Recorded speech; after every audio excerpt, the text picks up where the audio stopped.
Hello, everybody. Okay, I think my dog wants to join me. Hi, how was your weekend? Okay, I'm gonna get my dog. Come here. You want to join? You want to join? Come on, come on. Okay, jump, baby. I'm so sorry. I failed you. Come here. I'm so sorry. I'm so sorry, baby. I asked him to jump and I wasn't able to catch him. I'm so sorry, baby. Hello. Oh, did I hurt you? I'm so sorry. It took him a while before he actually felt comfortable jumping from the bed to me. It's not that far. It's exactly that's the edge of my bed. But he started jumping and I wasn't able to catch him. I'm so sorry, baby. Did I hurt you? No. Okay. Hi, everybody. How was your weekend? All right. Magandang umaga is good morning from in our language, Filipino. Let me say hi to everybody. Eleazar. Is that how it's supposed to? I sort of just pronounce it like Eleazar. Okay, Kathleen, Shelling, Rosika, Amy, ND Big Night, Z Arashi, Leah, Carol, Amy, Cindy, Salmar, Norwegian Wood, Personal Space, Michelle Santiago, Fire Butterfly, Andy, Leia, C-Mag, uh, I hate the MHJNG saga. Can it just go away? I think we're going to be stuck with it for another year at the very least. Okay, so the next major case. I'm sorry. Are you able to hear me?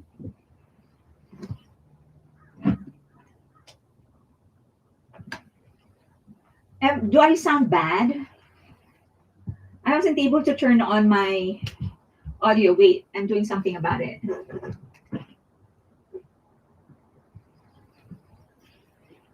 Give me 1 second. Okay, I'm so sorry, baby. I know you're not comfortable. Give me 1 second. Do I sound better?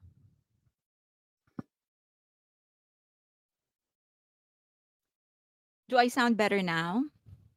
Okay. Let me continue saying hi. I'm gonna assume that I'm sounding at least a little better.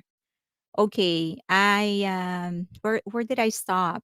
Red Spear, Fire Butterfly, Z Arashi, Sandy, Elizar, Jolie, Pia, OSP,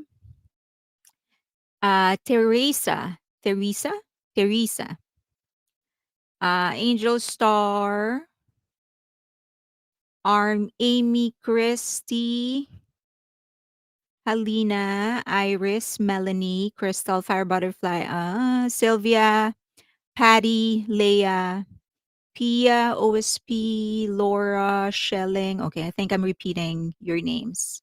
Hello, Liz, Patty, Angel Star. Okay, Zora, A Brown.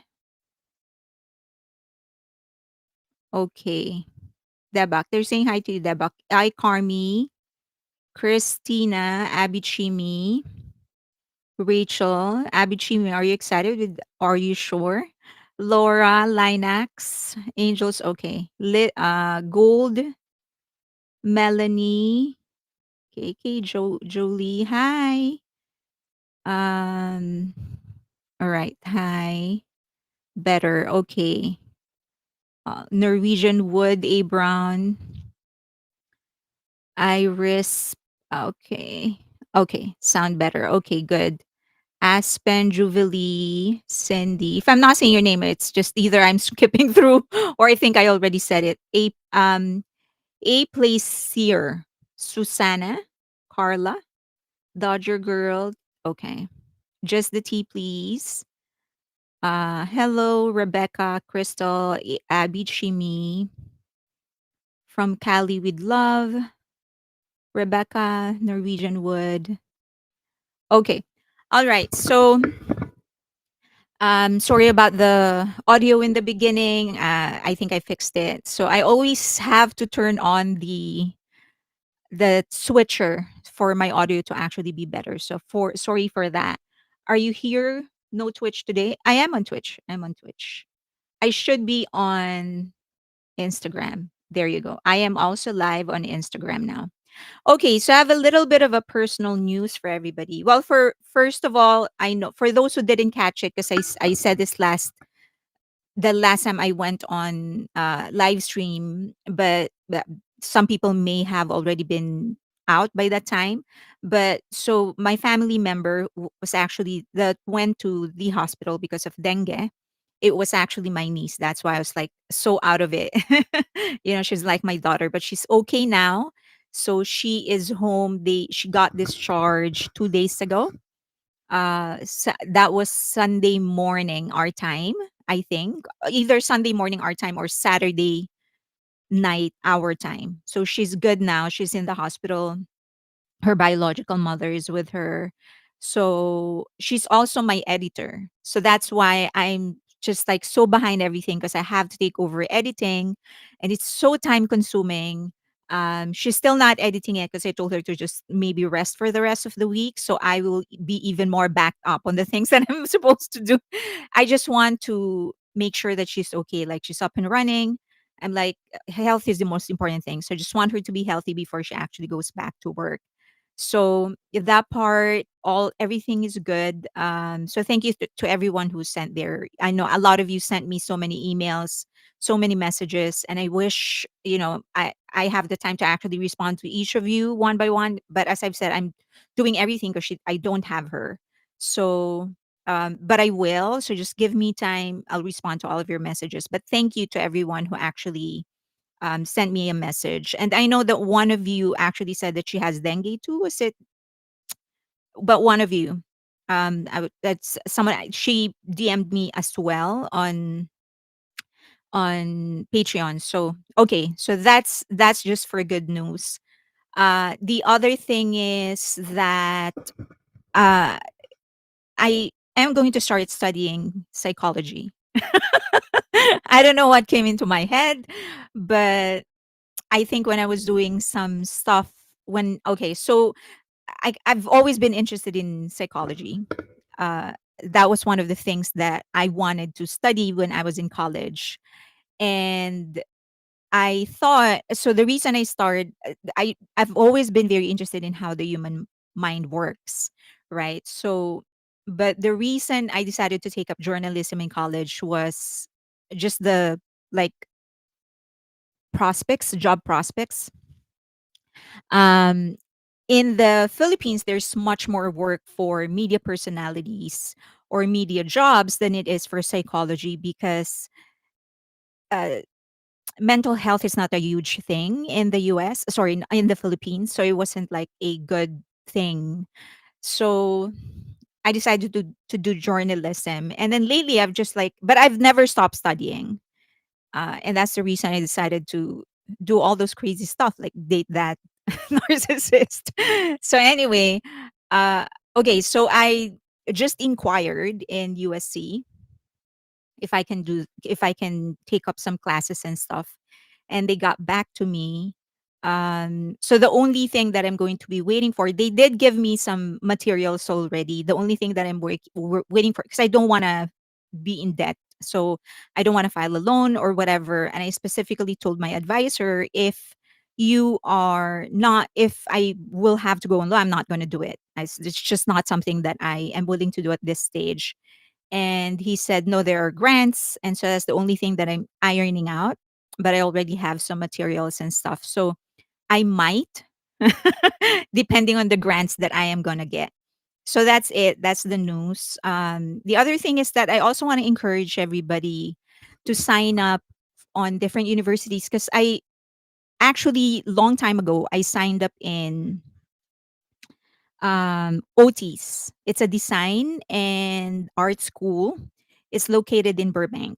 Okay, so I signed up because I was thinking about going there at some point, but the reason I didn't was just finances. I was working. There are some things that I wanted to secure my future first before anything.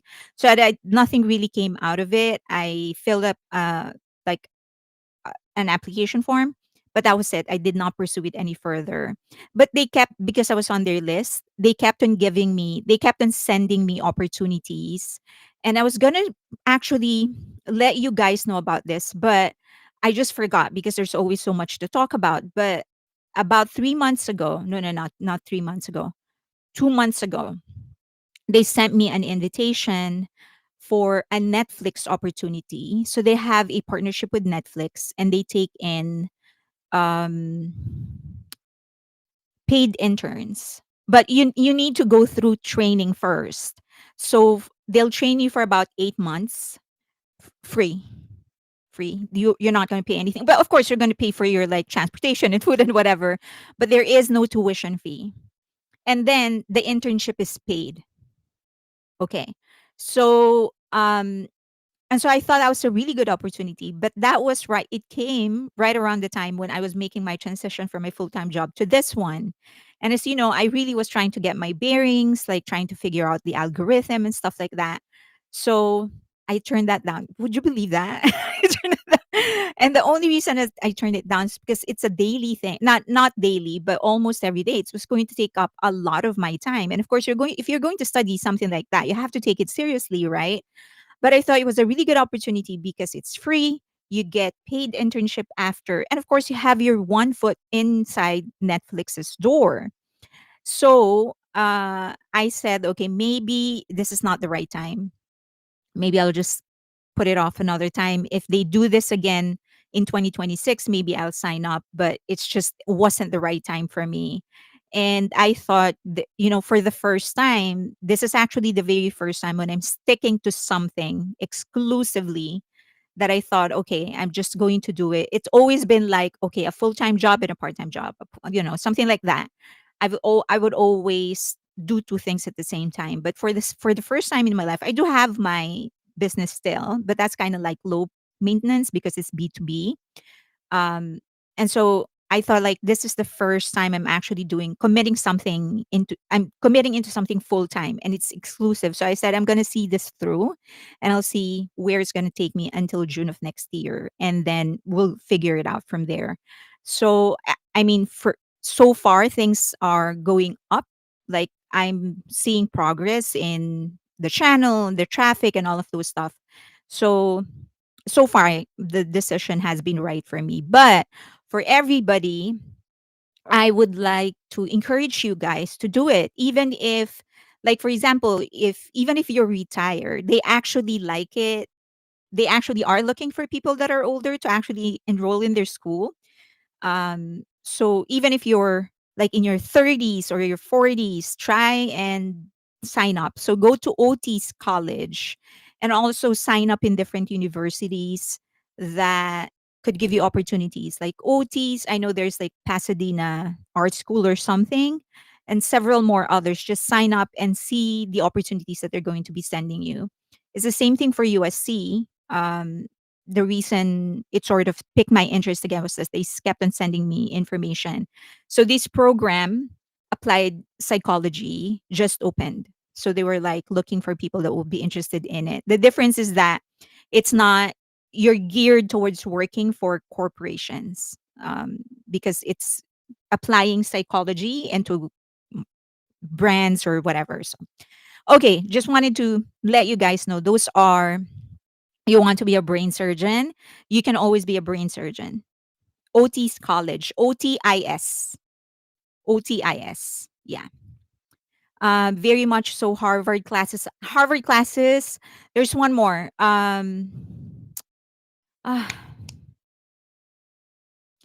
there's one. It's a 10-month program. They usually do 10-month program. So if you want something shorter, for example, if you want to just do like study like screenwriting, OTs, yeah, OTIS, yes, exactly that, college. So for example, you want to study, it's not USC, but they do shorter courses like 10 months, There are some that's like 18 months, and some you can do 10 months and then extend it to 18 months so that it's an associate degree. But the difference would be you're actually doing it with practitioners. It can be filmmaking, if you want to do filmmaking. They do honor, like for example, for citizens, you get some privileges, right? For local, if you were born here or if you're a citizen of America, you can get certain grants and stuff like that online. So for OTs, it's in person. But this one that I'm specifically talking about, I know it's not USC. The name will come back to me, but it is a university. It's I do not think UCLA. UCLA, they have shorter courses, like screenwriting, directing, photography. Are you a UST graduate as well, Miss Fairlane? I am a UST graduate. Yes. Journalism. So the you want to direct a BTS in a remake of how, yes. So you can do that as a project. So go to UCLA short courses. It's like 10 months, 18 months or whatever. The difference is that it's practitioners that you are going to be learning from. So they're not necessarily like professors, but they are industry practitioners. And then your end project would be an actual material. So, for example, if you are taking up screenwriting courses, then at the end of the course, you're going to have one screenwrite. You have one script, and then you will be pitching it to studios.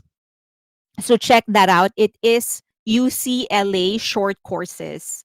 So that's also a good opportunity. So those are the things that I actually am going to be looking into, but I'll do that next year. As I've said, I just want to like concentrate on this one up until June, and then I will reassess my options by then. So I usually do, so for everybody's information, I usually do twice a year financial review just to see where I am, how much money I have to waste, not really waste, but to spend before I actually like really think about replenishing, like having a regular income or whatever.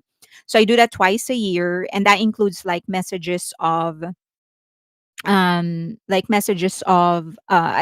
like where okay, like things like my retirement income. I do that twice a year. And then like my savings, stuff like that. So right now I'm using up the savings that I have because I decided not to take a job for the moment until if I find something that will really fit my schedule, I'll take it. But if there's none, then there's none. So some months I'm actually tapping into my savings, which is still okay. I was able to prepare like a year and a half. So that's why I'm not really rushing. And also, I'm earning some from YouTube and stuff like that. So it's not like I'm just relying on the savings all the time. But that's how I do my personal finances, just in case it helps anybody. But all of those things, like the um, OTs opportunity, UCLA opportunities, you can get all of those for free if you are a citizen of the US. So take advantage of those, especially if you're already retired or you're not doing anything.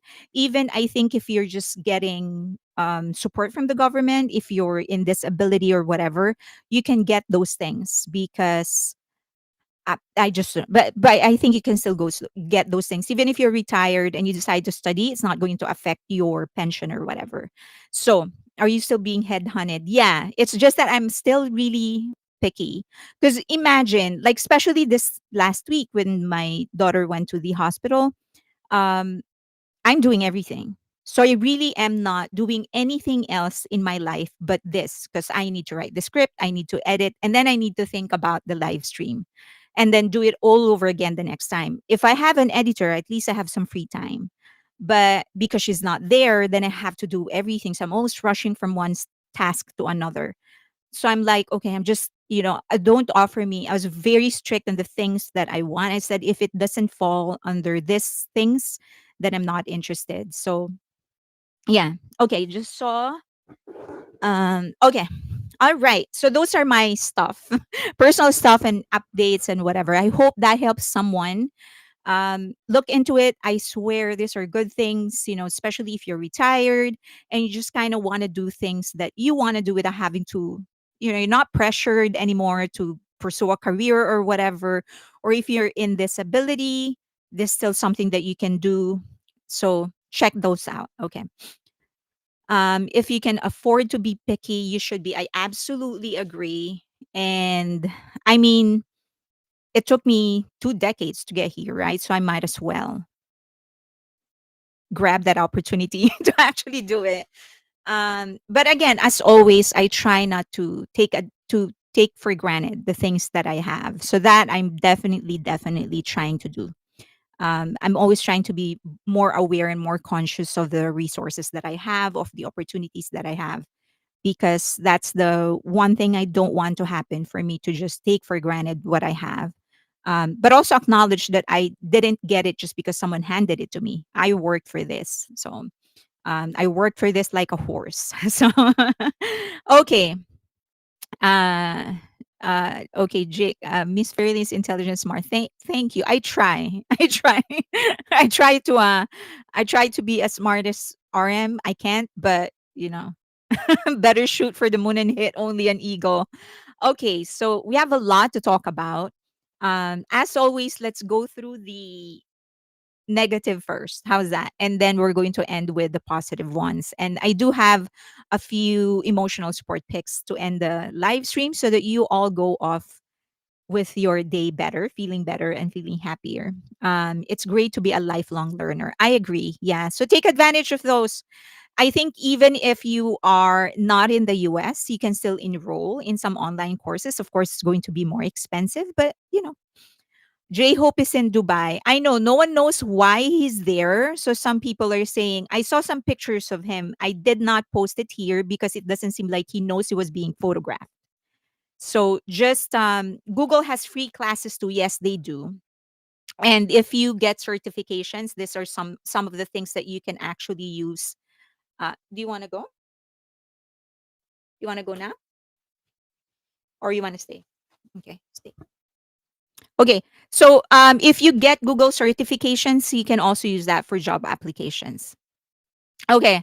Corsa is free. Yes, Corsa is free. Okay, so I did not put the pictures of J Hope in Dubai because it doesn't seem like he was aware that he was being photographed. He was like walking. So I'm like, it's kind of like not really safe.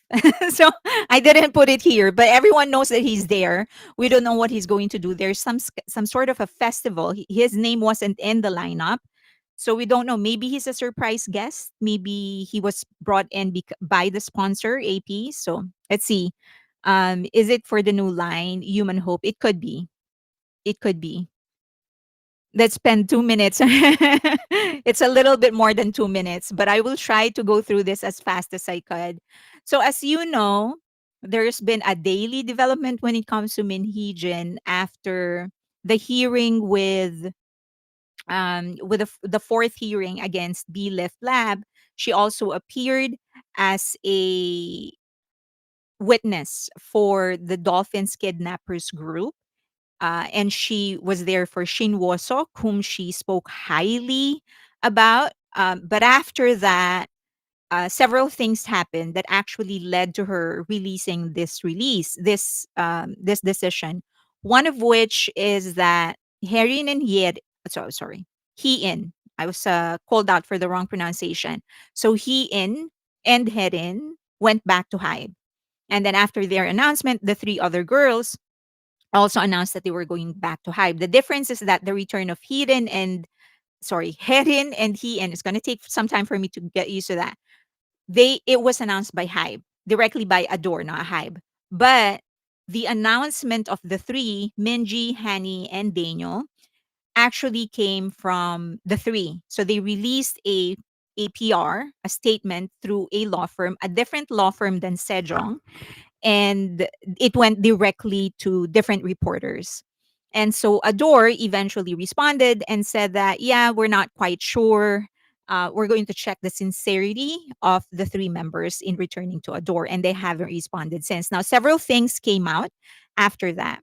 One of which is that some reporters released some alleged claims of the three, Minji, Hani, and Daniel. They stated that the three members put in some conditions for their return. One of which is that they want the return of Min Hee-jin as the CEO. That's part of their condition. They will not be paying any fine and they will not get sued anymore in the future, regardless of what they do. Those are some of the conditions.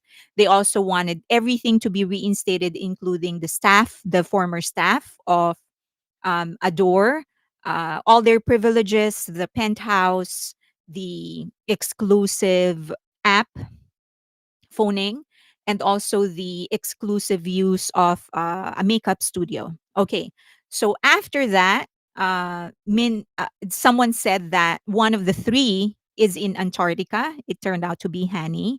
And then Hybe or Adore also released the end of the service of phoning. So they will not be using phoning anymore.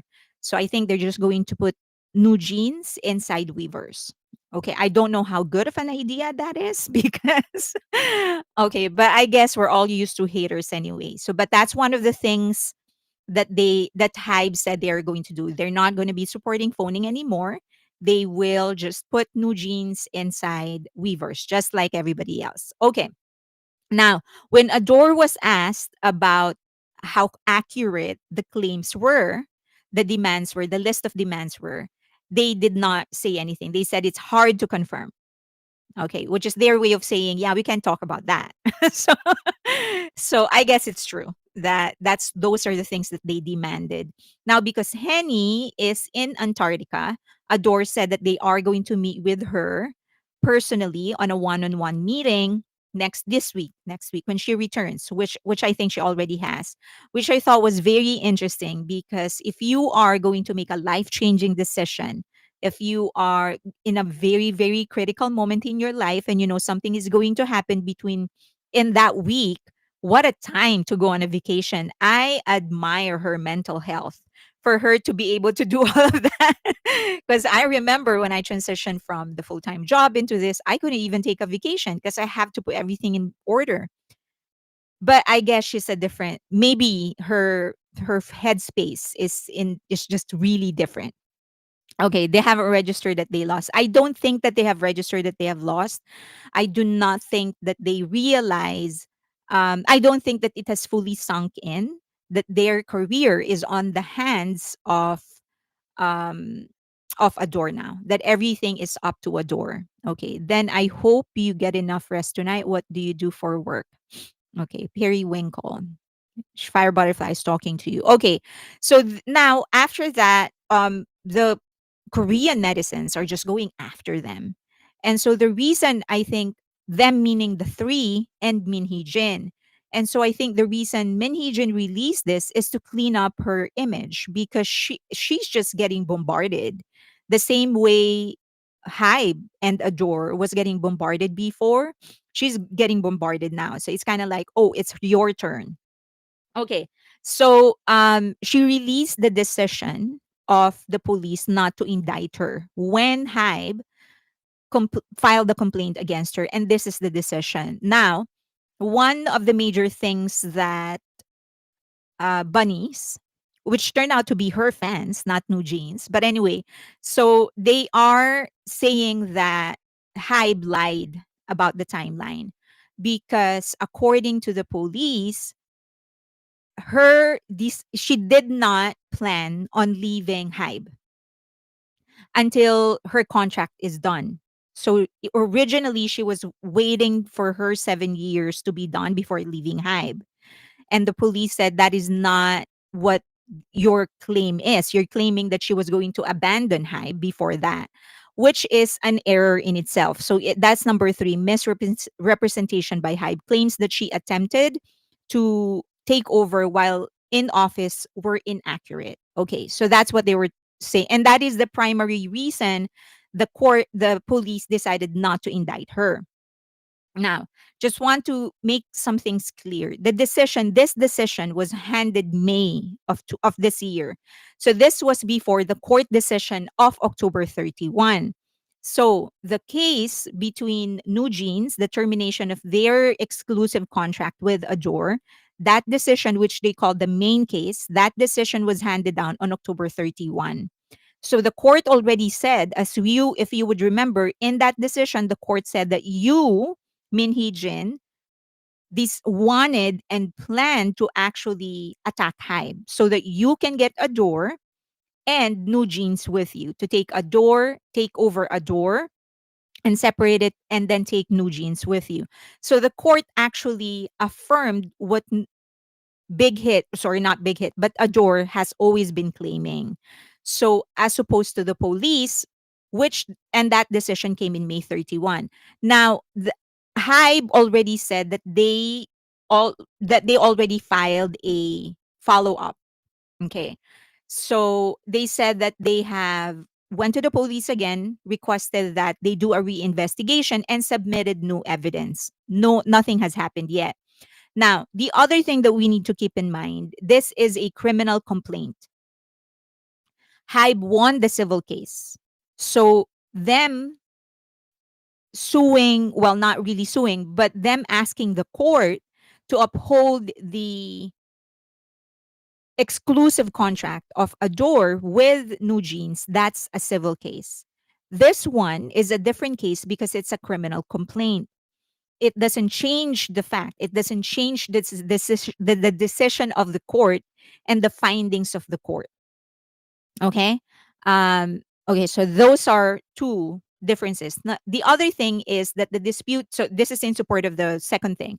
The dispute between New Jeans and Adore centers in the validity of the termination of contract exclusive management, which is a contractual disagreement resolved through private legal proceedings rather than state prosecution for crimes. That's the rule in Korea. So, a new criminal complaint from HYBE against MHJ. No. So that decision, the police decision that she showed, that was in relation to a criminal complaint that HYBE filed against her. But the decision of the court that stated she tried to take over Adore by destroying HYBE, that is in relation to a civil court decision in relation to the termination of contract. Okay. She planned this well in advance. It's evident in her project document and the Kakao Talk messages. New Jeans members may be able to verify some of it. I think that's going to play a part of it. But the more important thing is that HYBE actually said that when they appealed, when they requested for a reinvestigation, they presented new pieces of evidence. And I think that includes the Kakao Talk messages, which the court affirmed to be legally acquired. So the civil court said, yes, we can use that evidence. Then they can use that evidence for this case as well. The other thing is that it is very much possible that they got something from the two. Headin and he, uh, Herin and Yein. Sorry, not Yein. Hein. Hein. Okay, so it is very much possible that they got something from the two. So she could get jail time or just have to pay a fine. She could get jail time if, okay, if the court, if the police said, okay, you can indict her, and then she gets indicted, and then she becomes guilty, then she gets to go to court. But remember the track record of South Korea. Yang Yun-suk, which has been proven to have harassed a girl. She doesn't have a very good reputation, but still got harassed in the court. It is true that she got harassed. He got 18 months suspended sentence. So, okay. All right. So that is a civil, no, sorry. The case that HYBE won is a civil dispute. That's a civil case. Now, the error investigation is that police stated Min Hee-jin intended to finish her contract. That is a major error because the messages indicated she wanted to exercise her put option. And second, the court actually stated she plotted against HYBE through public opinion war, and that it was confirmed by the court. So I don't know what the police is going to say to do with that, but I mean, it's the court saying that the evidence is real, it is true, and the evidence states that she actually wanted to take control of Adore and destroy HYBE. So this is the Kakao Talk messages. I know you're not going to understand it, but this is the Kakao Talk messages message that indicated she was planning on exercising her put option and planning the public opinion war. So all of this, it's the same, just talking about the same thing. Like the exit strategy was supposed to be January 2025. Okay, not 2029 as they were saying. And HYBE already submitted a request for reinvestigation. Okay, I'm telling you all, she body lobbied someone in the police. Okay, so the biggest thing, I think the reason she's trying to do this, she is doing this, is to try and save her reputation. And I think that when HYBE did not immediately accept the return of the three, Minji, Hani, and Daniel, in her mind, it is very, very possible for her to get the three on her side, meaning for the three to sign up on the agency that she's going to be putting up. And so she needs to clean up her image, right? That is the primary objective for her. Now, the reason she needs to clean up is that it's just her reputation stinks, and so is the reputation of the three. It just stinks to no end right now, primarily because of the lies that she said, of all the things that she has done, even her trying to get to take over a door and all of those stuff. The one thing that Korean culture, and we're actually going to be touching on this in the next topic for BTS. um, South Korea is much more sensitive towards lies than they are about anything else. They could forgive someone, especially if you were born with a dirt spoon. If you would remember, I discussed that. So if you were born with a dirt spoon and you tried to steal something from someone who was born with a golden spoon, they can forgive you for that, but they will never forgive you if you lied. And that is the one thing she did. She lied to no end. And that is what the public is actually angry over. So these are some things that she lied about. She said that she casted the girls. And if you go back to the transcription of her first interview, she detailed in that interview how she casted each member except for Minji. In that press conference, she stated very, very clearly that when she joined HYBE and Source Music at that time as a branding manager, only Minji was acceptable for her. She couldn't choose anybody else, and that's why she held an audition. And it was very clear in her wording. She did not imply it. She literally claimed it, that it was her who chose the others. And then Source Music came out and presented an evidence stating that nope, you did not cast them, we did. And she was like, oh, you weren't supposed to take it literal or whatever. And then she also claimed that brands were approaching her for new jeans. And then Hybe came out with an evidence stating that they weren't approaching you, they were already existing partners of Hybe, and we were the ones giving it to you. Okay, and she said like, "Oh, that's not, you're not supposed to say, take the things that I said literally." Okay, but it was very clear if you go back to her very first press conference interviews, she was talking about that very, very clearly. Brands were approaching me, they wanted to work with me. It wasn't even about new jeans, it was about her. She also very clearly stated that she sold millions of albums only for Hybe to come out and state, no, you did not sell millions of albums in Japan. You sold 80,000. You just inflated the numbers. She also said that all of my sales were real. Now they've also using the same evidence. I've also proved that nope, it wasn't real. You were just claiming them. It's just that no one was saying anything against what you're saying. And then she stated that it was the public who first noticed the plagiarism. And then Hybe came out with an evidence stating that nope, you planted them. So you're using an evidence that you planted for this case. And so lying is something that the South Korean society just hate. If you get caught doing something, just admit it right away. In fact, they would forgive you more if you admit into something that you didn't do as opposed to you not admitting something that you did. So just don't lie. For them, just don't lie. That is the primary criticisms that they are getting. And she knows that if Hanny and Daniel do not recover, she's finished because they're not Koreans. They can always go back to their country and pursue a career there. She's only left with one, and that is Minji. So that is why she's trying to salvage the reputation of her company and of the three.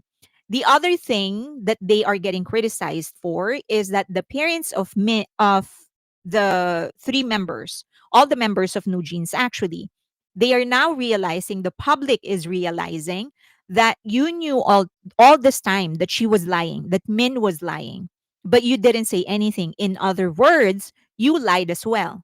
So you were in on all of these things. So you're not innocent. You deserve to be criticized as well. And so the other thing is the lack of humility. So for Koreans, the court already said that you're in the wrong. You have to be humble. You have to apologize because that's just how their culture is. And they don't appreciate how the three are playing this game. You announcing without having to consult with Adore first, without negotiating with them. I think somebody in HYBE or someone in the close vicinity of HYBE actually intentionally leaked the information that Herin and Yein or Hein have actually been negotiating with HYBE for some time before the actual announcement. Because according to Korean media, the two got in touch with HYBE the very next day. After the decision was handed, the two got in touch with HYBE and started negotiating in behalf, and the one taking the lead was the father of Hein. But the other three met with them once, minus that one person who's in Antarctica. And when they didn't get a response, they immediately released that Hybe is not responding or Adore is not responding. Okay, so this just want to remind everybody of the things that she said on Kakao Talk messages. This is how dirty she was talking about the five members of the group that she's supposedly the mother of. She stated the name is a effing fat. Is effing fat. Okay.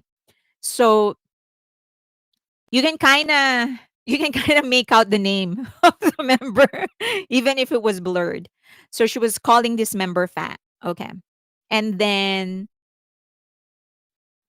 they had a video where they showed she was feeding the girls. The girls were actually on a diet. She put everybody on diet because she didn't want them fat. And then she said, what do they know? All they do is look in the mirror, and they didn't become popular by their own efforts. And these are just samples of the things that she said. She said even more vile things, like actual derogatory things. She called them stupid, not that word, but another word. She called them the S word, ends with a T, all of those things. So don't I don't the moment that I saw this, I couldn't believe a mother would actually allow their children, a parent would allow their children to be in the hands of a person who says these things. It doesn't matter the context. This is just something you don't do as a joke, no matter the context. There's no situation that this is acceptable. I mean, if somebody said this about my niece and my sister, the biological mother decided, okay, I'm still going to put her on the care of that person. I'm going to wage war against my sister because it's not just gonna happen. No way am I gonna that's gonna happen. But I don't know what was in the minds of these parents that they allowed their children to be under her care after reading all of this. So this is my theory that they aren't hated more now. It's just that the media play is simply wearing off. The voices of reason are starting to get heard. So I think that is the only reason. In the beginning, she was able to take over in the narrative because she was planting everything and she had the resources to do it. She had the money. And now that she's running out of money, she couldn't pay the same people. She couldn't pay the same agency to plant all of this posts, and so there's nothing for her to use. So yeah, I think there are some people who flipped for sure, but I think the dominant have always known what the truth is. It's just that this time they are getting heard because there's nobody planning the other side. Okay. Um, if you so just let me know in the comment section, have you guys not seen all of the Kakao Talk messages that have been published so far in English? Let me know. Say, so type one if you haven't seen everything, and type two if you have seen everything. Okay. If you haven't seen everything, I'll put it on Patreon because I have all the translations and stuff. And I think she just needs to clean up because she's starting a new agency. You've seen everything. Okay. So she's starting a new agency.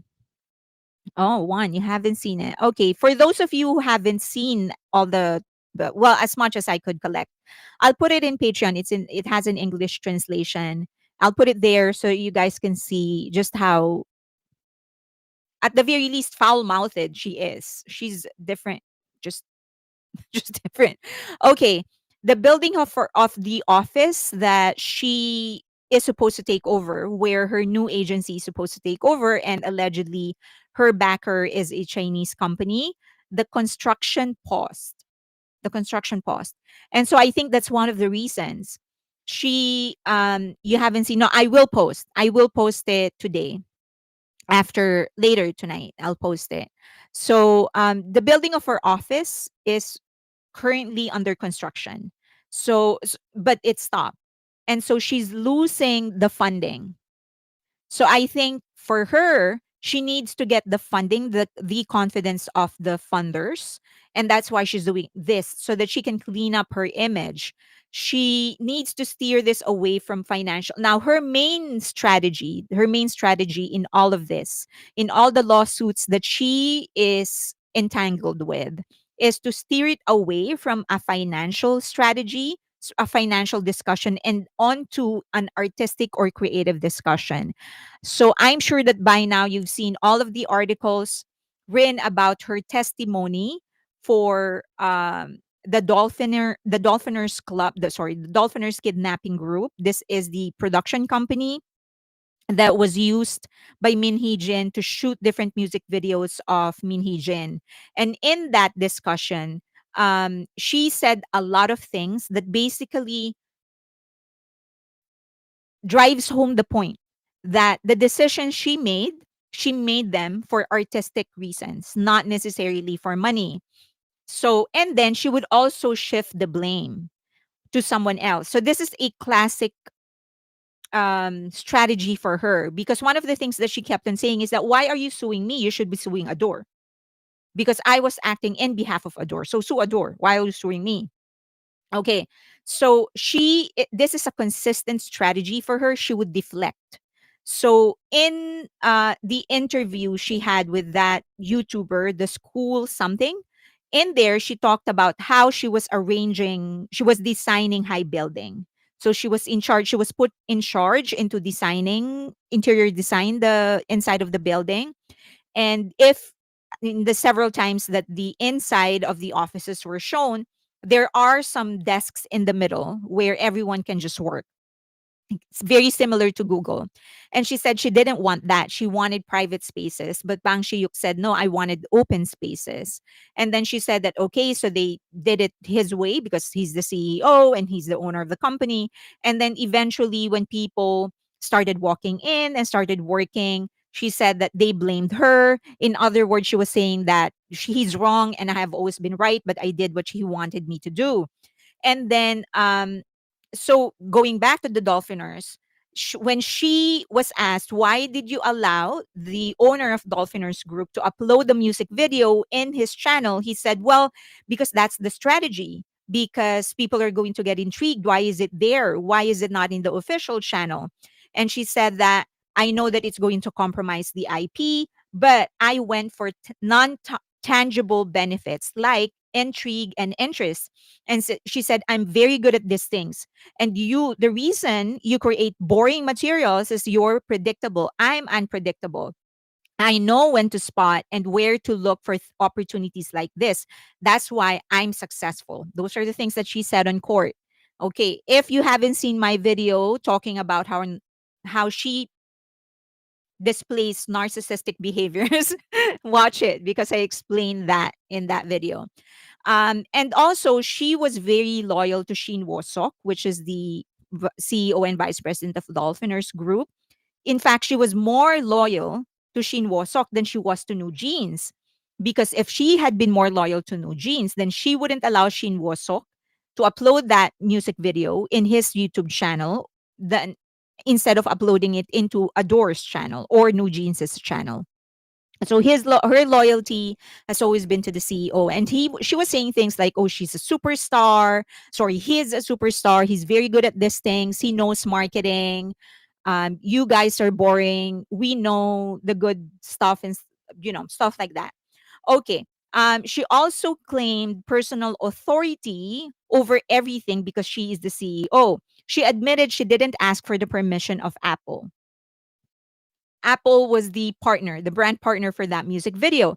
And she said, "Why will I ask for their permission when I am the CEO? It's odd. I can do whatever I want." In other words, that what she was saying. So she was claiming absolute dominion over everything, including the interest of the brand partner. Okay.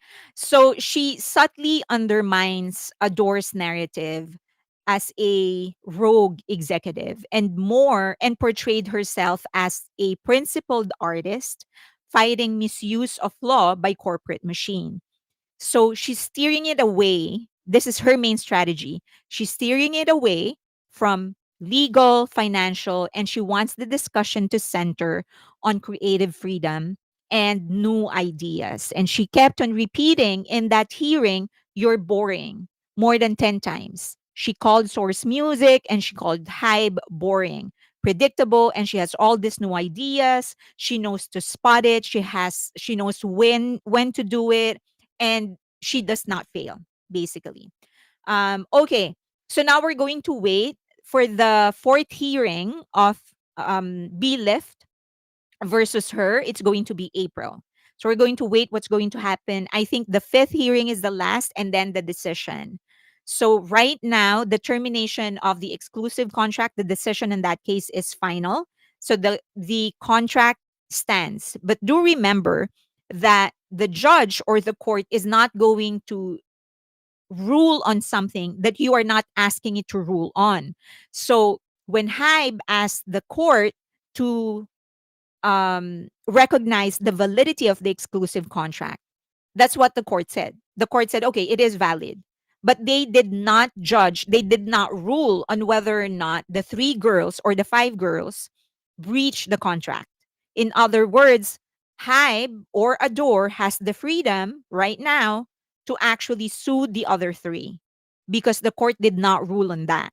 They only ruled that the contract is valid. They did not say whether or not the other girls breached the contract. So that's what we are going to wait for. Um, and I posted something on X, and some people actually sent me some questions, and I said that I don't think Adore stands to gain anything if the five members actually come back. I don't think they stand to gain anything if the two members, the Headin and Hein, with their return, they don't stand to gain anything. And some people said money because they're going to get. I think they're going to be spending more than they're going to earn. I think if they just come up, if they just launch a new group, if they launch a trot artist, they probably are going to earn more money. So, because do remember, they need to clean up they need to reset up everything. Security, they're going to clean up their image, the image of the two, their own image.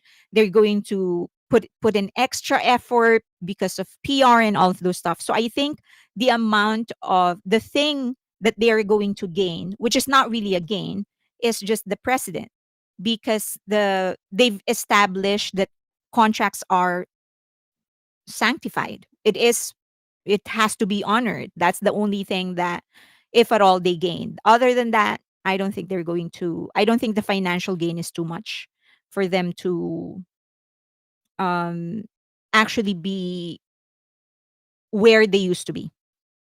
Okay. Clean up the 16th floor. All right. So but I have high hopes on the new CEO of Adore. That I have high hopes for sure. Okay, do you want to go down, baby? Okay. Let's say bye bye. Bye bye. Say bye bye to everybody. Say bye bye. It's raining and he likes it. He likes it when it's cold.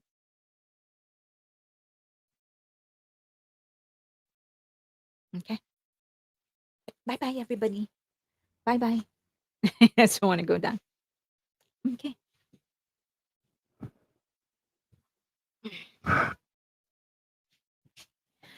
Okay, so I think it's just the expenses would be too much. They need to clean up their image. They need to clean up the image of the two girls. I certainly don't think they're going to sell as much. Do remember that number one during the New Jeans era version 1, a lot of the support that they got was also from armies, right? And then the other thing is they got the momentum to their advantage. They were the group that was going to be Blackpink, and that is also the reason I think Bang Shiyuk actually was really supporting them. He was giving them everything that they asked for, and that included Min Hee-jin.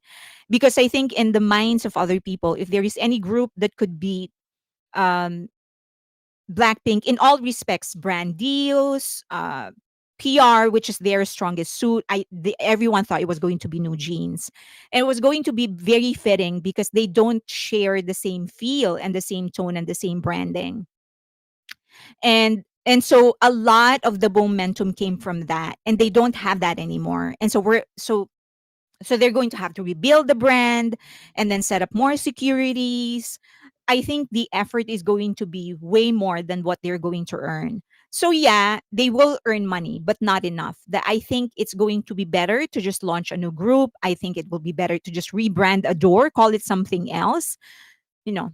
But that, as I've said, that's an opinion. An opinion cannot be proven.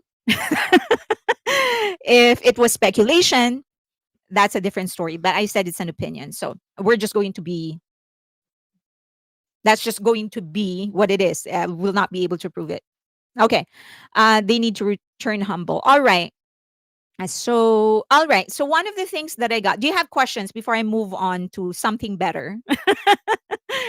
To BTS, I don't think they'll ever recoup the lost revenue from the lost care. Yeah, I don't think so. I don't think they ever will. So I know that they will still sell. The two girls will still sell, but I don't think that they will sell as well. That it would be worth the trouble. But as I've said, there is that precedent, right?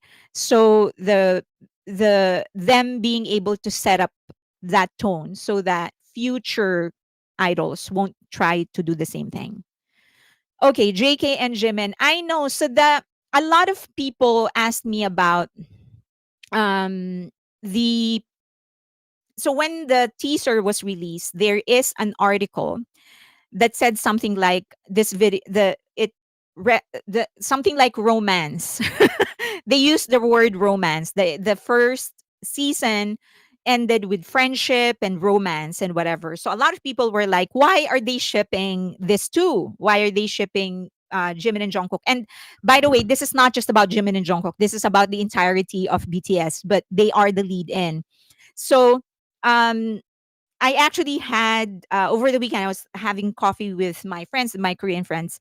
And this is one of the things that I asked them about because I wanted to get a more concrete explanation as to why. Why are people um, in Korea, in different media, they keep on framing it as if it is like a romantic thing.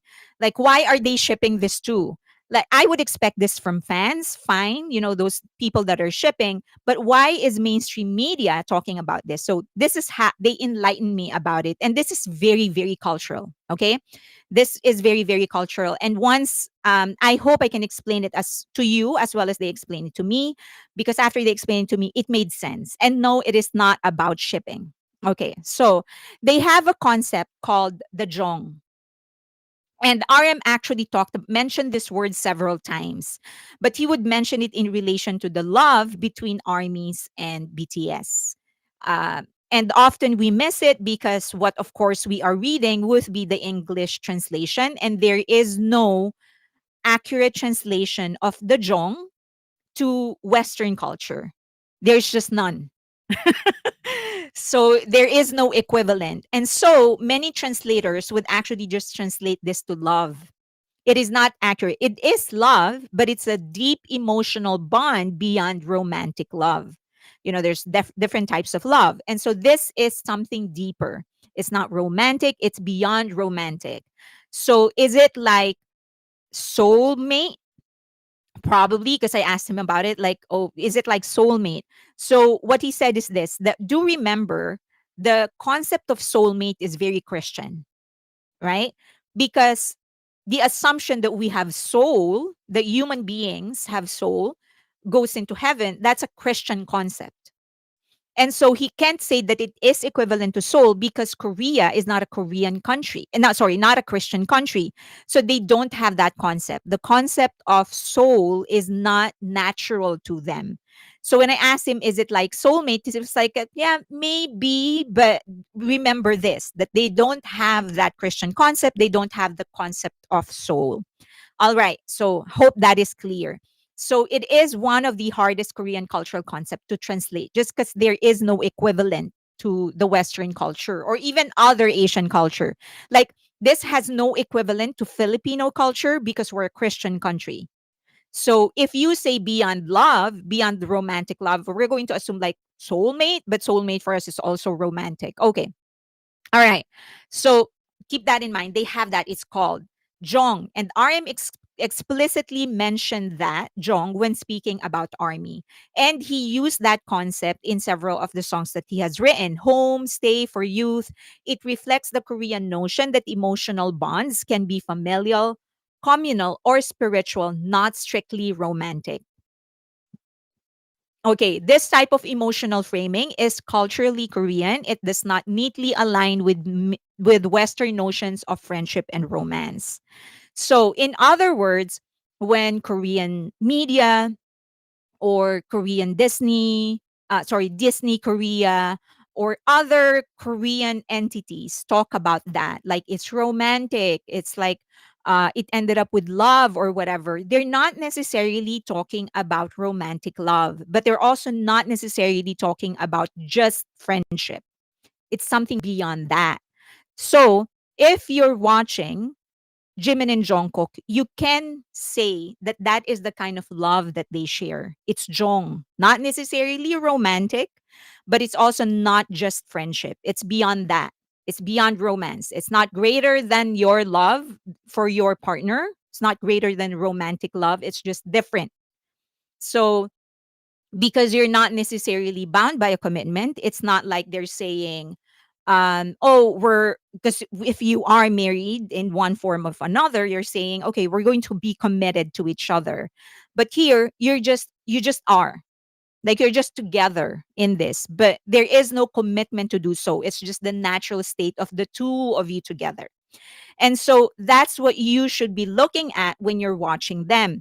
And as I've mentioned, BTS themselves have talked about it together. Like they have referred to each other's relationship as that. It's Jong. And also their relationship with armies. It's Jong. Okay.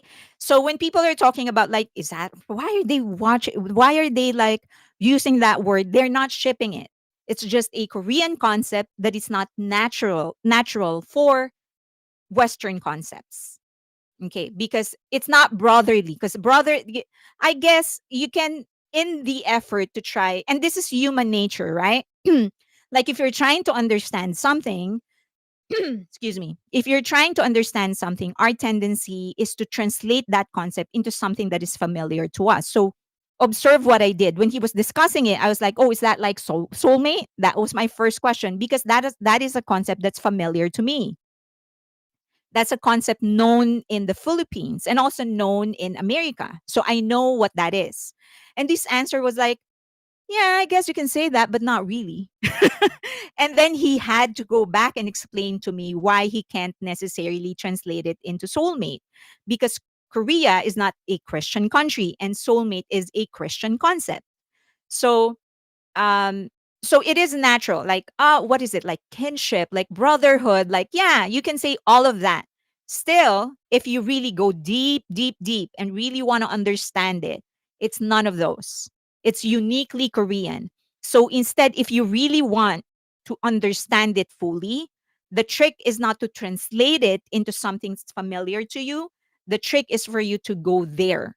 So go to the Korean headspace and try to understand it.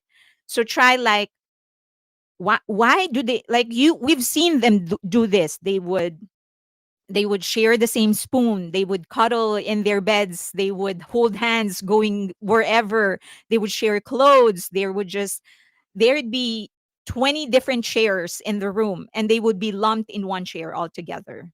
So that's just like, why? If it is America, you have seven boys in one room, they stay far apart. There are 20 chairs. Let's go. Let's try to stay away from each other. But to them it's not.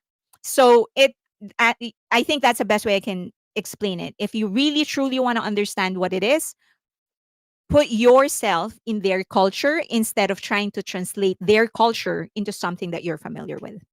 Okay. All right. Next. He said this is something interesting that he said. He's not a fan of BTS. So do remember, when he makes his comments, he's also very limited in the literature that he's looking at. Like most of the time, the only time that they get to watch anything about BTS or read anything about BTS is when they are with me. Other times they're more into Korean hip hop and Korean rock. So they actually listen to trot more than they do pop, Korean pop. So kind of odd, but that's just. All right. So he said that based on his observation, the bond between RM and and Suga, he said that's Jong. He said if you try to watch them again together, like be more mindful of how they act towards each other, how they talk to each other, and how they talk about each other. He said you'll see like that kind of a bond. He said that Suga consistently mentioning we've been living together for 13 years. Like living together for 13 years. We've been together for 13 years. And he said that between the two, it's RM who's actually more. I don't know. I like all this observation is from them. He said that like if you observe the two, RM's actually more touchy to August D than Suga is to RM. It's just that he said that like Suga actually receives it well. He said that when Suga initiates it, he doesn't think that RM is going to be more comfortable. So Suga has to wait for RM to give it. These are just this observation. Okay. So, which I thought was very interesting. Okay. But he said like they have that jong between them. Um, Now, the other thing that I've noticed in the old, which they have confirmed, in the old way of writing, in their old songs and their old narratives, they use the Korean multi-part narrative structure. So in the US, we have three parts, right? In a story, you have the beginning, the middle, and the end. And the middle is when the conflict happens, and then the end is the resolution. So apparently in South Korea, who is he? He's so I have a group of Korean friends here. I have a group of group of friends who are Koreans here in Koreatown. So they're all natives, born and raised in Korea. Most of them are guys, and there are five of them, six actually, and they all just migrated to the U.S. And so one of them, the one that I'm closest to, is a lawyer, and then the other is a businessman who works for, but he works for a Korean company. Okay, so um where was I? Okay, so the other thing that we need to, sorry, kinship doesn't equal jong. You can have jong without skinship. You can have that without skinship. Yes. Most of the time, it is part of it. Okay, in Korea, we explained like this jong. Lee saying in Korea, we explain it like this: Jong, a deep emotional attachment or connection. It's a complex emotional and psychological concept of a deep, often unspoken bond that can exist between two people. Okay, that's what Lee is saying. That's how they explain it in South Korea. Okay. So, but I hope that kind of helps. It's not meant to be a comprehensive explanation. It's really meant to sort of pique your interest. And then hopefully you guys will share it. Like you guys will research it more, right? Like that's the goal for you to research it more, get yourself immersed in the culture. And I think experiencing the culture is really the only way for you to understand it, right? Okay. So the other things that actually is very common in the way that they wrote and structure their old albums is the step narrative arc, because in the US it's three: beginning,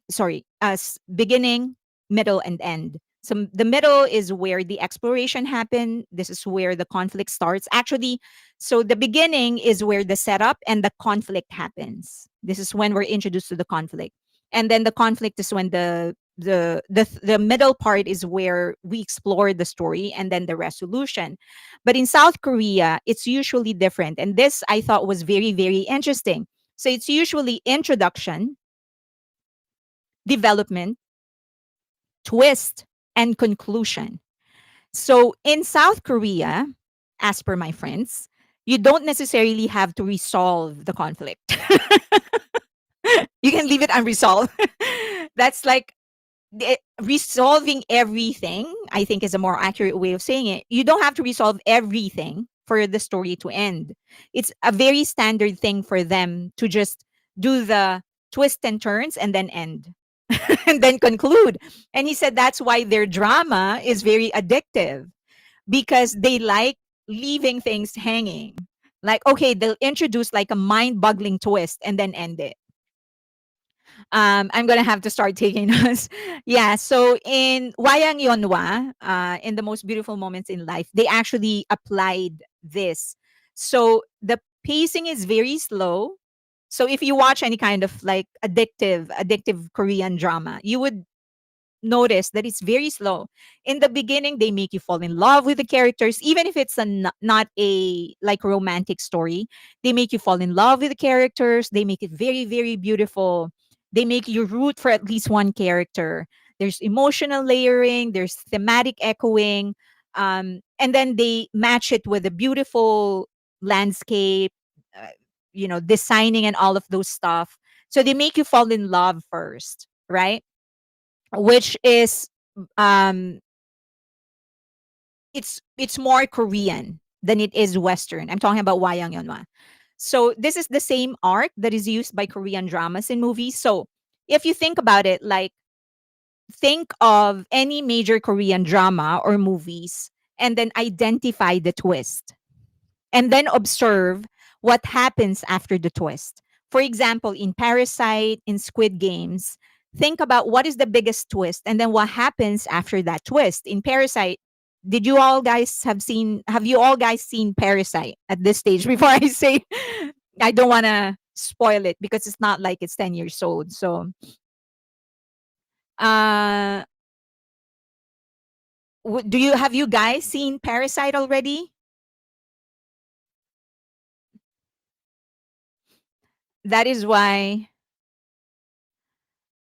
That is where my mind went. Is that why their dramas are binge worthy? Yes.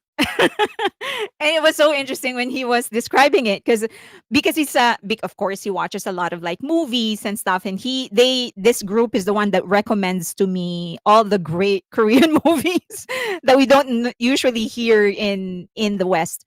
But he was like going through like, oh, remember this movie that we asked you to watch? Like this is the twist, and then it ends. It's like they would give you a twist and then it ends. Like what the hell? What happened? So in Parasite, okay, so I'm about to like spoil it. Okay, I'm about to spoil it. So if you do not want to hear it, maybe put me on mute in the next 5 minutes, or go away, I guess. Okay, so for Parasite, the twist was that there was somebody living under the basement, in the basement, right? In the big house, someone was living there. So they learned about it. So they were living like the rich people, and then someone was actually in the basement. That was the twist. And then they ended it. A few things happened after that, but then they ended it, and it wasn't like fully resolved. Things actually went like worse from then on, and then they ended the movie. So so that is the kind of thing that they put you through. They give you the conflict, because if you look at Parasite, like in the beginning, they're a poor family, and then started serving this rich family, twisted their faith, and so took over the house. And then after taking over the house, that's when the twists and turns actually started. So that's your second act. And then the twist, which is that someone was actually living under in the basement of the house. That's your twist. And then they end. So that's an explanation of how they actually implement the 4 point arc as opposed to the 3 point arc in the US. I watched Parasite already. Okay. Okay. It's over. It is over. Okay. So that's that. Try, look back and like pick your favorite drama or Korean movie and look at their biggest twist. What's the biggest twist in the movie? And then observe the ending. That's when, of course, there are dramas and there are movies where they actually fully resolve it, but more often than not, things are unresolved. Okay. So yeah, that's why it is very, very addictive. Now, that is also connected to another concept. Them not resolving things is also connected to another concept, and we'll go back to that. Now, the other thing that they constantly do, BTS, is YODO, which is called the filial duty. Again, I hope that I can like communicate this as well as my friends communicated it with me. Unfortunately, they don't like going on camera. So okay, so it's filial duty. So when they're talking about when they're talking about responsibilities and expectations as Koreans, as Korean youth, they talk about patriarchal responsibility, filial piety, meaning following their parents and whatever. And that is still very much integrated into their culture. They actually teach that in their schools, and they do not think that's ever going to go away. That's like the core of Korean society, the family. They've talked about it in Move. They reference the internal conflict between pursuing one's path and the fear of disappointing their family expectations, tomorrow and no dream. Both criticizes the pressure to follow secure paths. And then the last is one of the most blatantly worded song about the mental struggles that youth goes through as they try to fulfill the expectations of their parents. But the main difference between them talking about expectations is that they are not necessarily rebelling.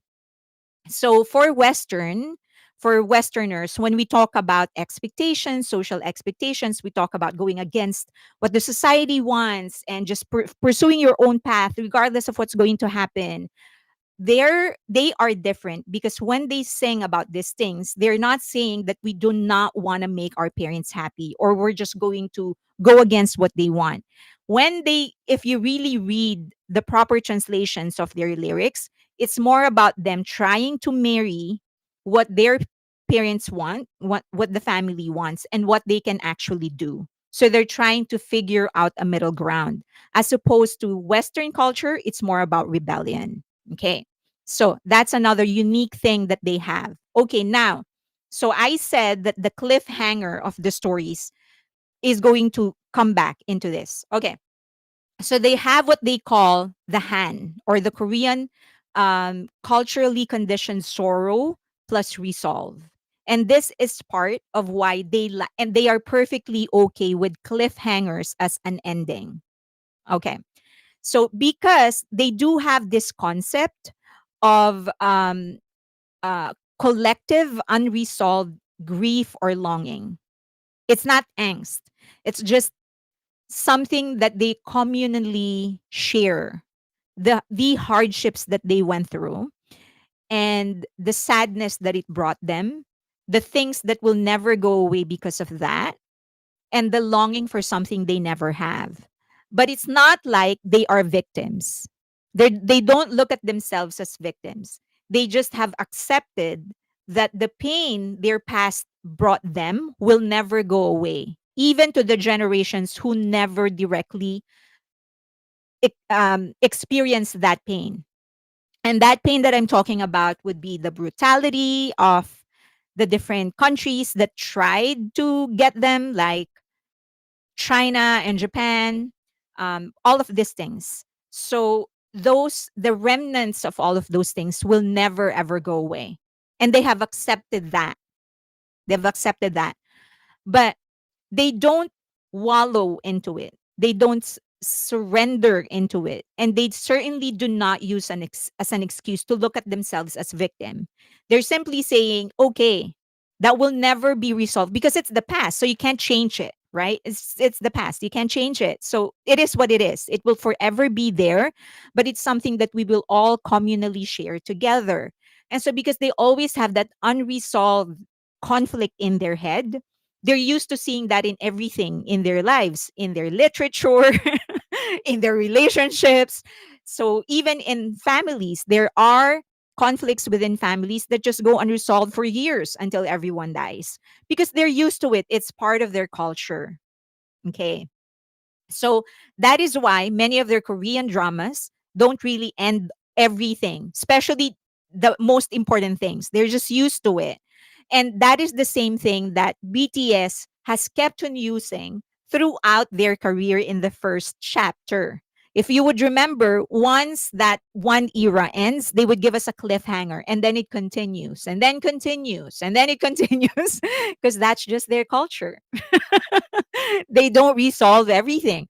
Once you think everything is resolved, they'll give you a twist and then they'll end it. That is why, and it's that use of literary device and cultural device that made their music and their art so addictive because they always leave you hanging.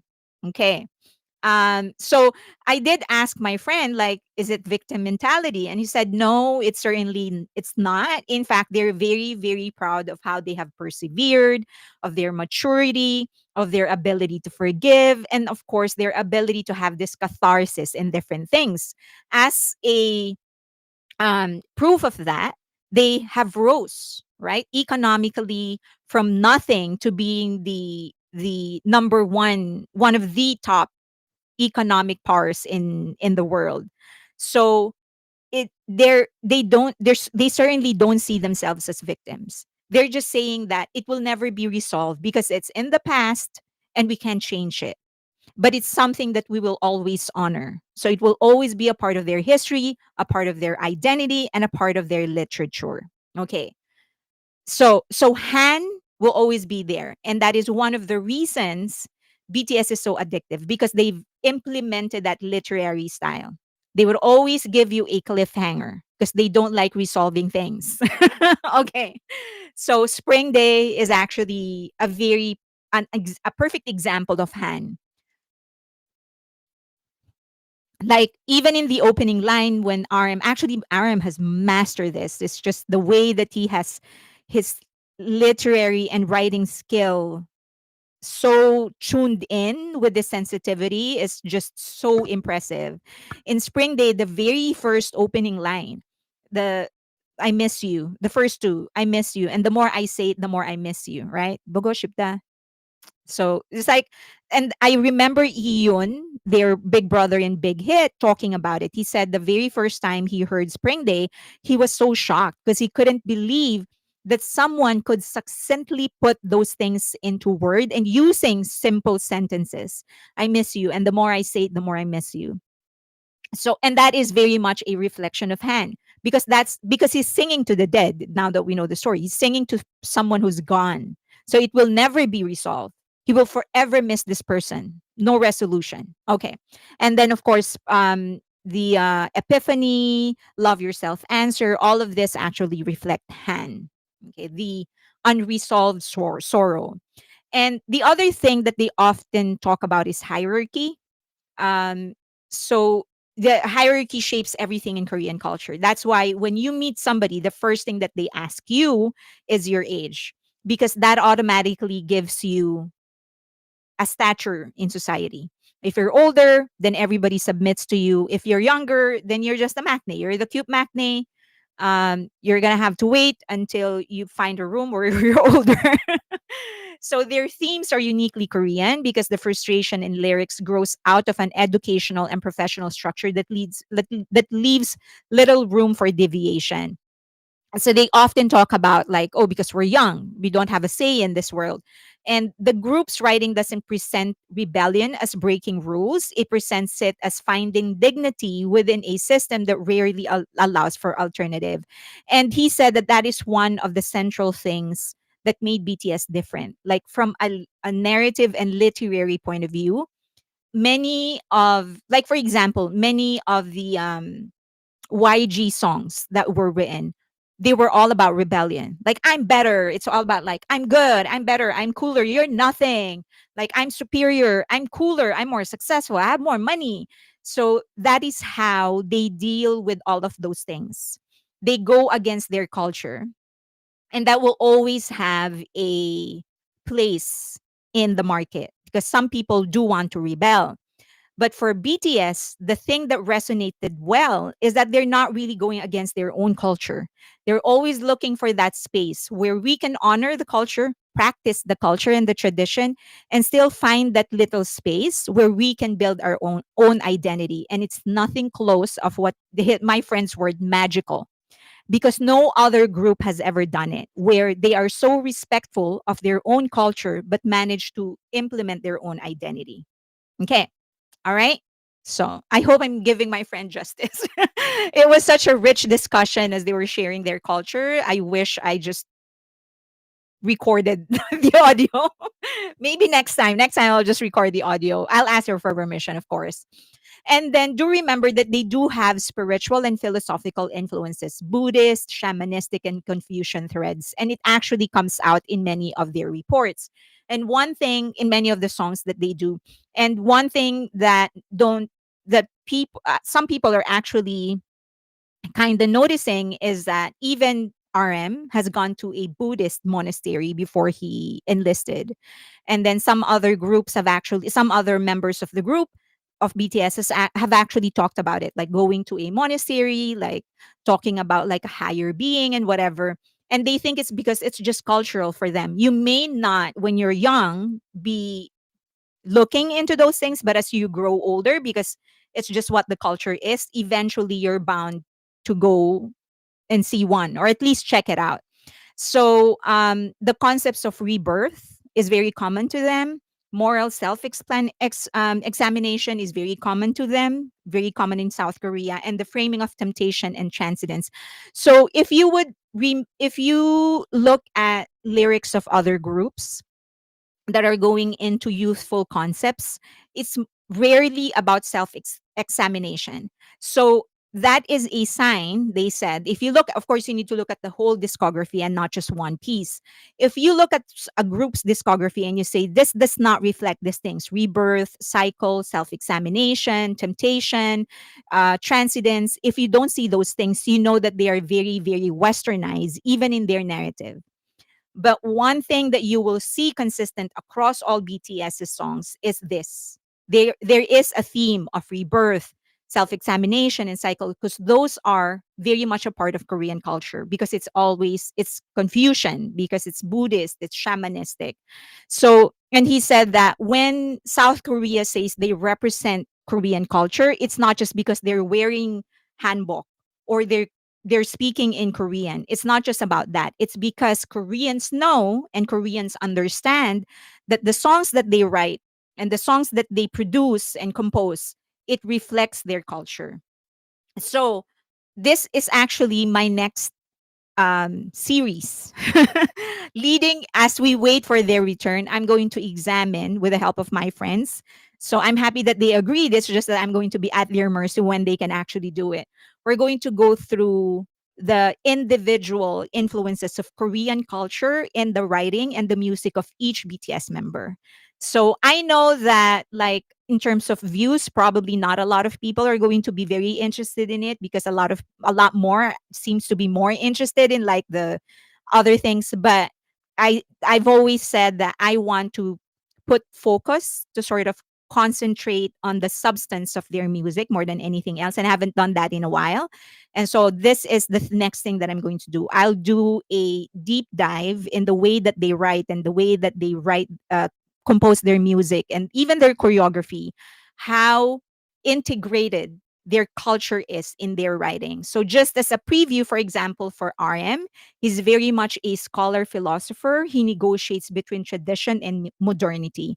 So he said that that's why RM seems to be the most poetic, because you can relate to him as a modern person, but he brings in with him traditional sensitivity.